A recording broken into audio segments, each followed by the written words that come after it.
स्तंभेश्वर महादेव मंदिर, गायब होने वाले शिव मंदिर का संपूर्ण रहस्य और महिमा। भारत की पवित्र भूमि अनगिनत चमत्कारों और रहस्यों से भरी हुई है। यहाँ के हर कोने में भगवान शिव के दिव्य रूप विद्यमान है। लेकिन गुजरात के भरूच जिले में स्थित स्तंभेश्वर महादेव मंदिर अपनी एक ऐसी विशेषता के कारण पूरी दुनिया में अद्वितीय है, जिसे जानकर विज्ञान भी नतमस्तक हो जाता है। अरब सागर के तट पर खंभात की खाड़ी के बीच स्थित यह मंदिर दिन में 2 बार न केवल अदृश्य होता है, बल्कि समुद्र की लहरों में पूरी तरह समा जाता है। श्रद्धालु और पर्यटक इस चमत्कार को देखने के लिए लालायित रहते हैं। कैसे भगवान शिव का एक भव्य मंदिर, जिसमें सुबह पूजा अर्चना चल रही होती है, कुछ ही घंटों में समुद्र बन जाता है। इसे गायब होने वाला मंदिर भी कहा जाता है। आइए इस लेख में हम स्तंभेश्वर महादेव मंदिर की पौराणिक कथा, इसके पीछे के प्राकृतिक कारणों और यहाँ दिव्य दर्शन के अनोखे अनुभव को विस्तार से जानते हैं। स्तंभेश्वर महादेव मंदिर गुजरात में भरूच शहर से लगभग 85 किलोमीटर दूर कावी कंगोई गांव में स्थित है। ये स्थान माही नदी और अरब सागर के संगम के पास है।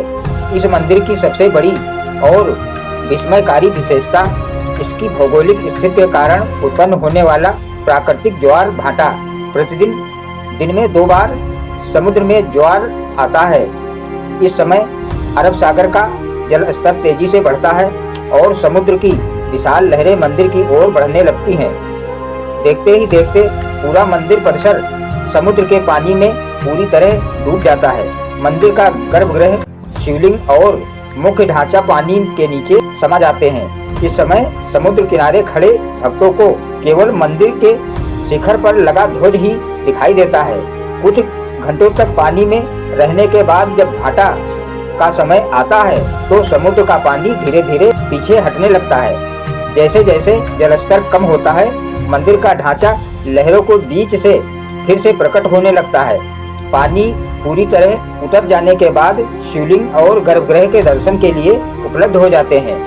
भक्तों के लिए यह दृश्य देखना एक आध्यात्मिक और रोमांचक अनुभव होता है कि कैसे प्रकृति स्वयं आगे बढ़कर भगवान शिव का अभिषेक करती है और फिर उन्हें दर्शन के लिए छोड़ देती है। पौराणिक कथा, भगवान कार्तिकेय द्वारा प्रायश्चित की कहानी।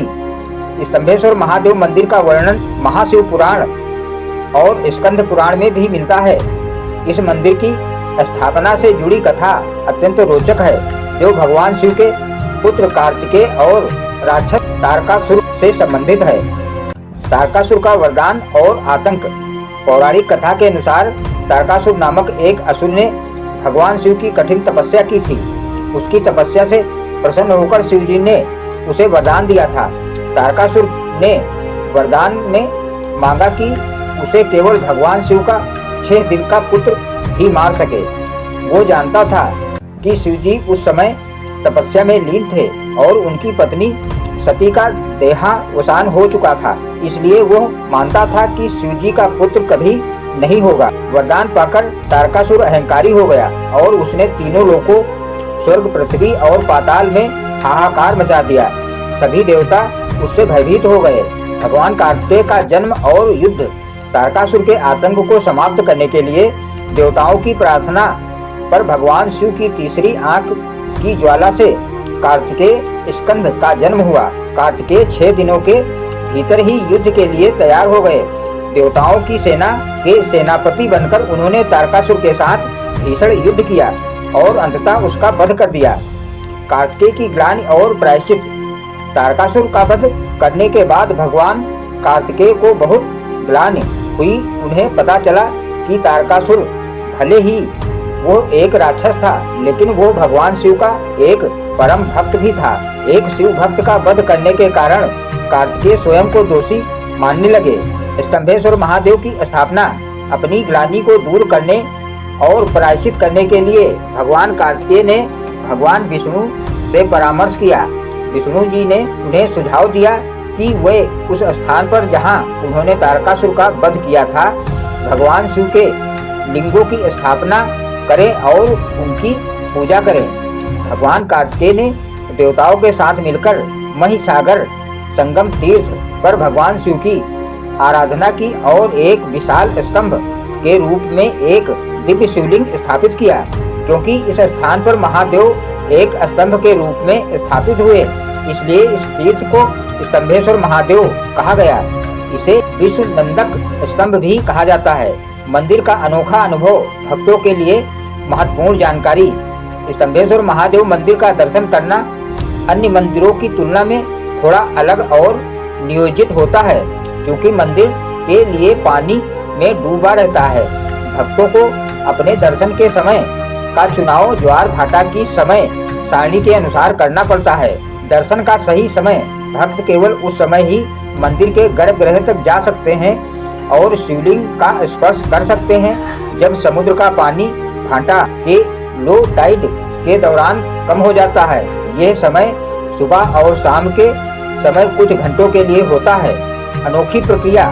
भक्त पहले समुद्र के किनारे प्रतीक्षा करते हैं। जैसे ही पानी कम होता है, लोग मंदिर की ओर बढ़ते हैं। मंदिर का ढांचा खंभों पर टिका हुआ है, जिससे यह ऊंचा लगता है, लेकिन गर्भगृह पानी के उतरने के बाद ही सुलभ होता है। शिवलिंग लगभग 4 फीट ऊंचा है। भक्त यहाँ अभिषेक करते हैं, फूल और बिल्वपत्र चढ़ाते हैं। ज्वार आने से पहले मंदिर प्रशासन द्वारा भक्तों को सचेत किया जाता है और उन्हें मंदिर परिसर से बाहर निकाला जाता है। किनारे पर खड़े होकर भक्त समुद्र की लहरों को मंदिर को धीरे धीरे अपनी गोद में लेते हुए देखते हैं। समय सारणी और सावधानी। यहाँ आने वाले श्रद्धालुओं को ज्वार भाटा के समय का विशेष ध्यान रखना पड़ता है। मंदिर प्रशासन द्वारा किनारे पर समय सारणी की सूचना बोर्ड लगाए जाते हैं।